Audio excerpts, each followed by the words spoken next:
Senhor esteja convosco.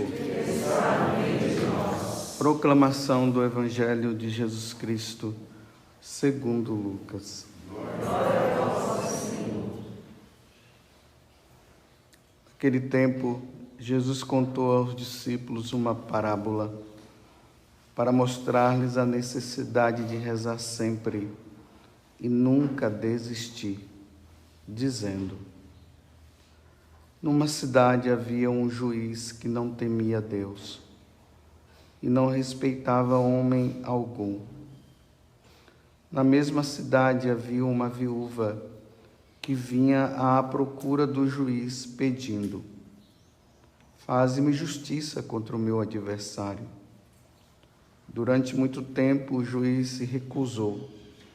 Por fim, ele pensou: eu não temo a Deus e não respeito homem algum.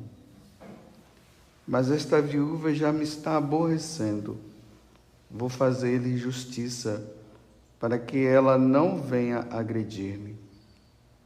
E o Senhor acrescentou: escutai o que diz este juiz injusto.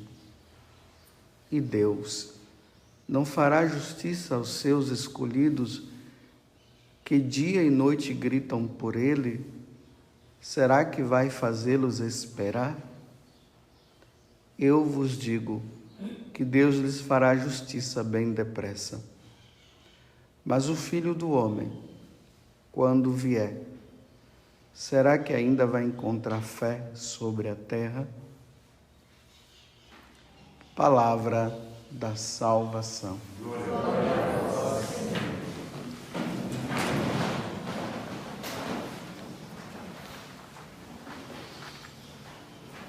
Vocês vejam que Jesus ele conta esta parábola preocupado com uma situação. E essa situação é a necessidade de se rezar sempre. Porque nós temos uma tendência a começar a nossa vida numa empolgação, num entusiasmo, rezando e tudo mais. E no decorrer do tempo vai se esfriando. E esse esfriamento leva a pessoa a não rezar. A oração de empolgação, porque está recebendo as coisas, está recebendo, está pedindo, Deus está dando, aí reza. Aí quando parece que começa a pedir e Deus começa a não dar, aí o desânimo vai chegando e a tendência da pessoa é parar de rezar. Aí ele fala da insistência dessa mulher e tudo mais, mas o final, que eu vejo que é o mais importante, porque nesses dias Jesus ele está falando sobre a questão da vinda dele, quando chegar o dia do Filho do Homem. Aí ele disse que o dia do Filho do Homem, ou seja, um dia que ele vier na sua glória para buscar aqueles que estão sendo fiéis aqui nesse mundo, para o julgamento universal que acontecerá. Então, nesse dia, aí ele diz, que ninguém sabe a hora, todo mundo tem que estar preparado. Aí hoje ele faz essa pergunta diante dessa situação que ele coloca: será que o Filho do Homem, quando ele voltar, quando ele vier, nesse grande dia, ele ainda vai encontrar fé sobre a terra? Olha, vejam bem, geralmente quando nós ouvimos falar de fé, nós associamos sempre a fé carismática. Essa fé que a pessoa tem, que ela vai pedir algo e Deus vai dar. Aí tem gente: nossa, você é um homem de fé, você é uma mulher de fé, porque, nossa, tudo que você pede, Deus te dá. Aí o outro fica cheio dizendo: realmente tudo que eu peço, Deus me dá. Essa fé carismática, essa fé do povão, para todo mundo aí, que realmente é o que ele está falando na parábola dessa mulher que está insistindo, e no final o juiz acaba cedendo para ela. Mas existe uma fé que é a preocupação de Deus, que é a fé teologal. O que é a fé teologal? É aquela fé que nós recebemos no dia do nosso batismo. Essa fé nos faz crer na existência de Deus. Vê, a fé carismática já é aquela fé que eu já creio em Deus, e agora eu peço, Ele me dá, pode ser que Ele possa não me dar também, mas eu já creio em Deus e tudo bem. Essa é a fé carismática. Mas essa fé de você pedir e não receber, as coisas se tornarem tudo contrária, você remar contra a maré, e esse Deus silenciar, essa fé essa situação poderá nos levar a acreditar, olha só, que Deus não existe. Que é isso que os ateus falam. Olha, você fala que Deus existe, mas como é que é isso? Tanto mal no mundo, tanto problema no mundo. Se você diz que Deus está do seu lado, cadê? Aqui no livro da sabedoria, dos provérbios, nós encontramos que eles dizem assim, vamos provar, vamos ver se realmente, como eles estão dizendo que Deus vem em socorro deles, vamos prová-los, vamos até matá-los se for preciso, vamos ver se Deus virá. Então, é essa fé que Jesus está dizendo. Quando Ele vier na sua glória, nessa desolação que o mundo vai estar, perseguição, tantas situações, perseguições à igreja e tudo mais, será que Ele vai encontrar fé? Será que Ele vai encontrar pessoas dizendo, Deus existe? E Ele está no meio de nós? Mas como se Ele existe, está no meio de nós? E a situação desse jeito?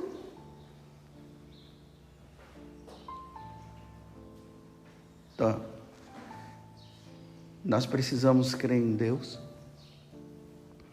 independente do que Ele possa nos dar ou não.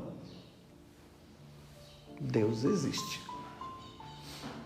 E ainda que alguém venha dizer, e provando com lógicas satanistas, que Deus não exista, essa fé teologal que nós recebemos no dia do nosso batismo, ela precisa permanecer dentro de nós.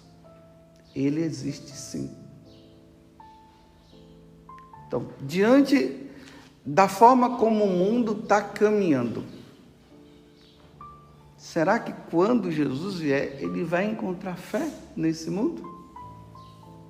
Olha o mundo como está. A gente olha assim, parece que a igreja católica, os católicos, aqueles que dizem que creem em Jesus Cristo, estão vivendo como se não tivesse fé. Como se Deus não existisse. Porque a vida mostra se crê ou não. Então, como é que essa fé ela chega até nós? São Paulo, na carta aos Romanos, ele diz que a fé chega-se pelo ouvido. Por isso que Jesus disse, ide por todo o mundo e pregai o evangelho. Então você vai pelo mundo afora, as pessoas ainda não creem em Jesus Cristo. Ela tem as suas crenças, mas as suas crenças não estão voltadas para nosso Senhor, para Jesus Cristo, o Verbo que se fez carne, aquele que nasceu da Virgem Maria. Ainda não se crê, tem suas crenças. Então, o apóstolo leva, e essas pessoas acabam crendo, e crendo, elas são batizadas, e sendo batizadas, elas começam a seguir esse Jesus, na fidelidade à sua igreja, buscando viver uma vida sacramental, porque são os sacramentos que nos santificam, procurando viver os mandamentos, fazendo o bem ao próximo, celebrando o verdadeiro e único culto que se presta a Deus, que é a Santa Missa, que é o sacrifício de nosso Senhor Jesus Cristo.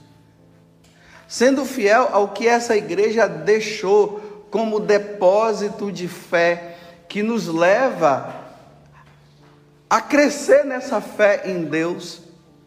E aí entra, os ensinamentos que a igreja foi deixando no decorrer dos séculos, e esse depósito nós precisamos guardá-lo como um grande tesouro, porque é ele que vai nos fazer ser fiéis a Jesus.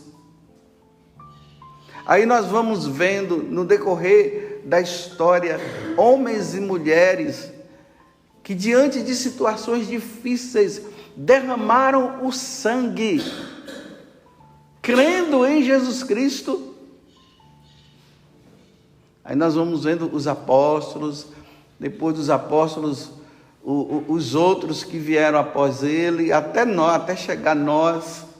Tudo isso vai fazendo com que nós, diante de um mundo paganizado, continuemos reafirmando: eu creio em Deus, eu creio na Santíssima Trindade, eu creio que eu só ganharei o céu se eu passar por Jesus, porque Jesus disse que ninguém vai ao Pai senão por Ele.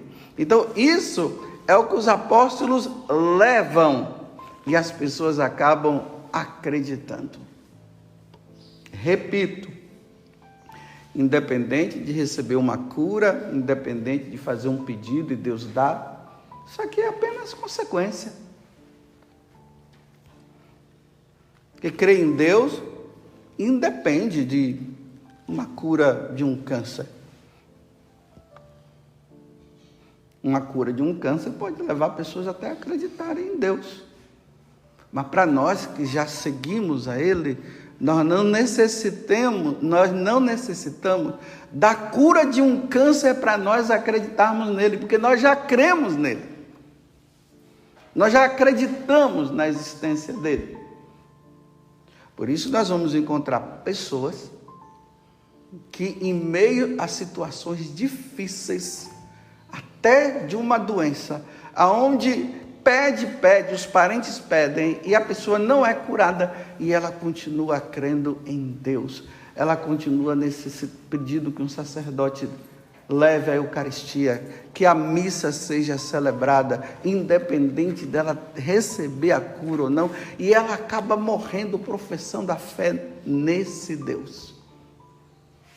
Então, ir por todo mundo e pregar o Evangelho é isso, fazer com que essas pessoas venham e acreditem.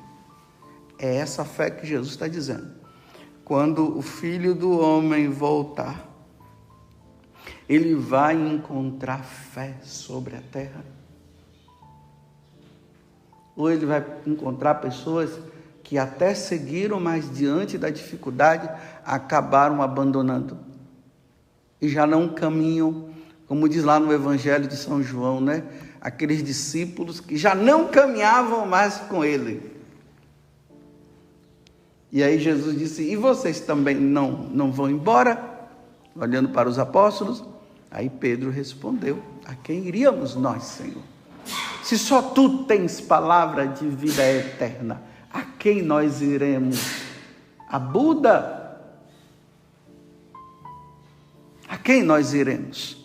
Só tu tens palavra de vida eterna. Não, Senhor, nós reafirmamos a nossa fé. Nós vamos ficar contigo, dê o que vier, aconteça o que aconteça, nós vamos continuar contigo até o final, Senhor. É essa fé que ele precisa encontrar.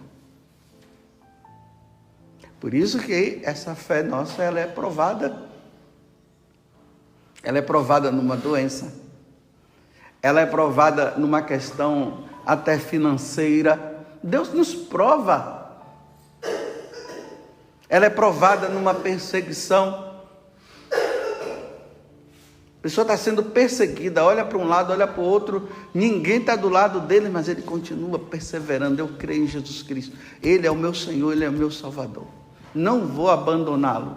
A igreja, entre aspas, está toda errada, ela diz, não, eu vou continuar na igreja, mas o que é errado eu não vou fazer. E ela morre na igreja, ela morre sendo fiel à igreja. É essa fé que ele está perguntando. Agora veja, quem é que leva essa fé? Primeiro, quem nos trouxe foi o próprio Jesus. Ele trouxe essa preparação toda que aconteceu com o povo de Israel lá com Abraão, quando Deus disse para Abraão, de ti virá uma descendência que era Jesus Cristo. E depois Jesus vem no seio da Virgem Maria e começa a nos apontar o caminho. E ele diz, olha, eu sou o caminho, a verdade e a vida. O Filho do Homem vai ser entregue, mas ao terceiro dia vai ressuscitar. E aí ele ressuscita. Ele vai para o céu e diz, agora levem. Então essa fé em Jesus Cristo é anunciada por quem? Pelos apóstolos. Depois pelos bispos, os sacerdotes. E essa fé, como eu falei antes, ela já está condensada ali no catecismo da igreja, que vai nos aperfeiçoar para que nós, em momento nenhum, nós desanimemos e abandonemos essa igreja que está essa fé que está na igreja, que foi nos dada. Quando vocês estiverem rezando a ladainha de todos os santos, vocês vão vendo ali, né? Na ladainha de todos os santos, começa lá, né? Senhor, tem de piedade de nós, Cristo, aí depois já começa. Santa Maria, Mãe de Deus. Santa Maria, Mãe de Deus, quem é? Aquela que trouxe Jesus ao mundo. Aí depois vem São João Batista, o último dos profetas, que apontou e nos mostrou Jesus. Aí depois vem São José. Aí começa, né? Vai se dividindo em coros. As virgens, os mártires, os apóstolos. Eu não estou conseguindo falar na ordem, né? Mas são os apóstolos. Depois vem os mártires, o coro dos mártires, depois o coro das virgens, o coro dos confessores. Confessores aqui não é o padre que fica atendendo confissão, são aqueles que deram a vida e professaram a fé, confessaram a fé em Jesus Cristo. Aí depois vem os santos e vai, aí termina todos os santos e santas de Deus. Aí nós dizemos, rogai por nós, porque cada santo daquele, quando a gente vai ver, nós vemos o que eles lutaram, primeiro para serem fiéis a Jesus Cristo, e o que eles fizeram para levar essa boa nova de salvação a todos os povos.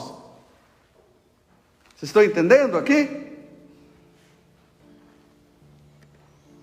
Ao mesmo tempo que eles levavam, ao mesmo tempo eles convidavam aos que já criam em Deus a permanecer sendo fiel.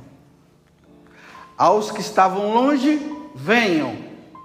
E aos que estão, permaneçam. Essa é a fé da igreja. Foi isso que fizeram. Esse foi o anúncio que foi chegando até nós no dia de hoje. Aí nós vamos dizendo, né? Rogai por nós, rogai por nós, rogai por nós. Então roguem por nós. Agora que vocês estão diante de Deus, vocês fizeram a parte de vocês, roguem por nós, porque nós somos fracos. Ajuda-nos então. Só que o que é que... Aí veja a grande responsabilidade, a minha responsabilidade de sacerdote, de levar a verdadeira doutrina, o verdadeiro ensinamento a vocês, para que vocês possam permanecer na fé em Jesus Cristo, na esperança da vida eterna. E no amor ao verdadeiro Deus, aqui está a fé, a esperança e a caridade. Está vendo? É isso aqui. Nós não fomos ordenados, quer dizer, os bispos não foram sagrados, os bispos e nós padres fomos consagrados, né, ordenados sacerdotes, apenas para ficar com camaradagem com todo mundo. Oi, meu amigo, nossa, você é massa, eu gosto muito de você. Não, nós estamos aqui para anunciar a boa nova de salvação aos que estão fora e convidar vocês a permanecer na fé. E aí, a nossa vida precisa ser esse testemunho que leva vocês a permanecerem firmes. Aí quando vocês olham para a hierarquia da igreja, aqui eu estou falando a hierarquia da igreja, porque a igreja ela é hierárquica, a igreja não é democrática não, ela é hierárquica. Não é bagunça não a igreja. Aí nós olhamos para o Papa, nós olhamos para os bispos e olhamos para os sacerdotes, os diáconos, e dizemos, olhamos para eles e dizemos, é aqui que nós vamos, olha, eles estão anunciando a boa nova, a boa fé. Ele está dizendo para a igreja, continuem sendo fiel mesmo que esse mundo não creia, creiam vocês. E os de fora estão dizendo, venham para cá vocês também, senão vocês não se salvarão. Mas o que é que está acontecendo? Aí é que é o problema diante da pergunta que Jesus está fazendo agora. Será que ele vai encontrar fé sobre a terra? Olhem para a hierarquia da igreja. Olhem para nós padres. Nós estamos anunciando a boa nova de salvação. Será que nós, eu estou me incluindo, a nossa atitude de nós sacerdotes, enquanto hierarquia da igreja, é de homens de fé, que creem?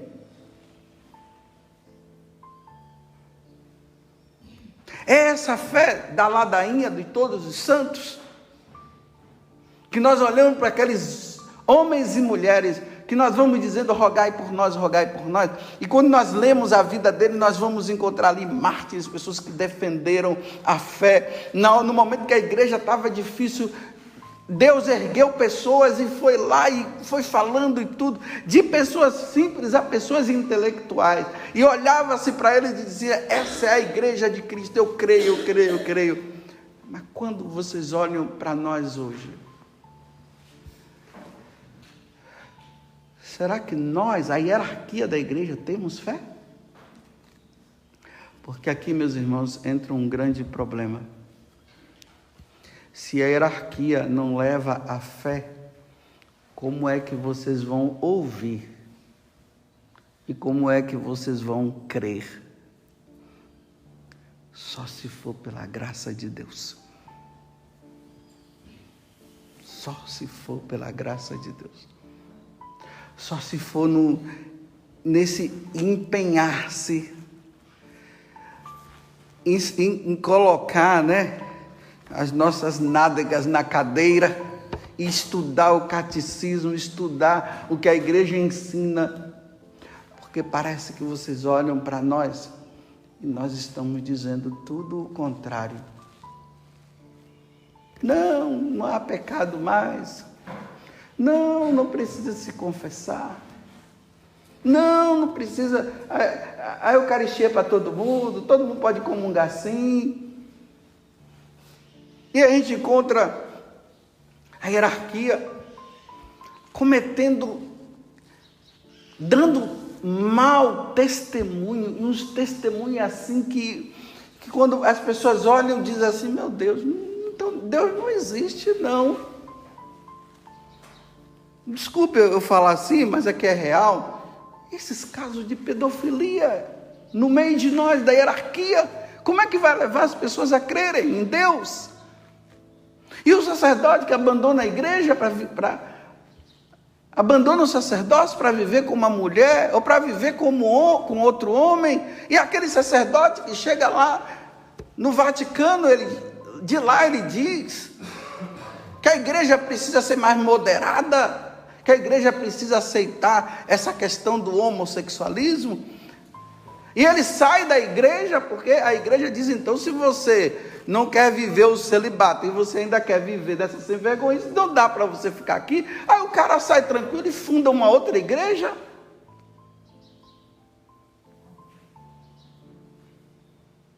Olha que situação. Nós que fomos criados, ordenados por Deus para sermos no mundo essa presença de nosso Senhor Jesus Cristo, de fé, onde vocês olham e creem, nós estamos fazendo o contrário. Então, vejam, voltemos agora à pergunta. Será que nós vamos ser fiéis e será que nós vamos encontrar fé? E eu estou dizendo que eu estou me incluindo. Essa hierarquia, não estou dizendo que são todos. Mas essa hierarquia relaxada leva a uma igreja católica relaxada. A igreja do tudo pode. Não, a igreja católica não é a igreja do tudo pode. Nem tudo pode. Isso pode. Isso não pode. Isso leva a Deus. Isso não leva. Isso leva ao céu. Isso leva para o inferno. A igreja do tudo pode. Do sacerdote com a garrafinha de cerveja no carnaval dançando, no meio da mulherada pelada. É essa fé na igreja que você quer crer? Se Jesus disse para nós sairmos disso, então será que ele vai encontrar fé? Só o tempo irá dizer, meus irmãos. Uma coisa eu sei, o inferno não vai prevalecer. A igreja vai ser fiel, nem que seja um pouquinho. Como disse São João Paulo II, né? Mesmo que termine com 12. Começou com 12, mesmo que termine com 12. Porque depois, no dia a dia, aí as pessoas vêm para nós e fazem a comparação. Por que aquele padre falou isso? Por que aquele bispo disse aquilo? Por que agora está tudo liberado e como é que é isso? Aí tem aquelas pessoas que estão dizendo, na igreja eu não vou mais, eu vou ficar em casa. Eu termino dizendo, de forma pessoal, diante de tudo que nós estamos vendo hoje, o Filho do Homem, quando vier, será que ele vai encontrar fé em você? Será que diante dessa bagunça que está aí, porque me desculpe eu dizer, está uma bagunça. Eu só estou dizendo porque é verdade e todo mundo vê. Então, quando o Filho do Homem vier na sua glória, será que ele vai encontrar você sendo fiel? Ou vai encontrar você se justificando e dizendo assim, mas o padre lá falou que era assim, o outro disse que era assim, aquele bispo disse que era assim, então, vai jogar a culpa neles? Porque nós sabemos o que é a verdade. Nós sabemos o que é o certo. Porque nós já temos a fé. Ou você não fez o catecismo, não estudou. Ou você não estudou a doutrina da igreja. Você não sabe quantos mandamentos nós temos. Você não sabe quantos sacramentos. Você não sabe que nós devemos ter uma vida de oração? Você não sabe que domingo é o dia do Senhor e nós devemos nos reunir diante do altar para celebrar a Santa Missa? Ou você simplesmente se acomodou porque o padre lá disse para você que você não precisa ficar vindo na missa assim? Que você é jovem, que você precisa aproveitar a sua juventude no pecado? Aproveitar a sua juventude no pecado? E quantos anos de vida você tem? Aí você diz, agora sim, o padre falou justamente que eu queria aproveitar a minha juventude. O que é aproveitar a juventude? Na sem vergonhice? É isso que é aproveitar a juventude? Ou aproveitar a juventude é aproveitar a juventude em Deus, sendo fiel a Deus? Porque infelizmente, né? Tem pais que estão lutando pelos filhos, para que seus filhos sejam fiéis. Aí os filhos estão levando uma vida errada. Aí a mãe ou o pai diz, então procure o padre para conversar. Aí a pessoa vai lá, esse filho, pergunta para o padre, padre, é pecado isso? É pecado masturbação? Padre, é pecado eu ir para um motel, sei lá, ter relação sexual com a minha namorada? Padre, é pecado? Aí o padre diz, não, meu filho, não é pecado não. Aí os filhos voltam felizes para casa e dizem, tá vendo, mamãe, a senhora que é carola. Porque o padre disse que eu posso. E agora o que é que vai fazer? Tirou a fé? Você acha que esse filho vai voltar fácil? Não vai. Por culpa de quem? Da hierarquia que não ensinou o certo. E agora eu vou terminar com Santa Francisca Romana, que teve a visão do céu, do inferno e do purgatório. E ela disse que no inferno existe também camadas de sofrimentos. E a camada principal é da hierarquia da igreja. Vai estar no centro do inferno, porque não ensinou o correto. Bem, se você não acredita no que eu estou dizendo, leve uma vida errada e tu verás. Louvado seja nosso Senhor Jesus Cristo. Assim seja louvado. E a nossa mãe, Maria Santíssima.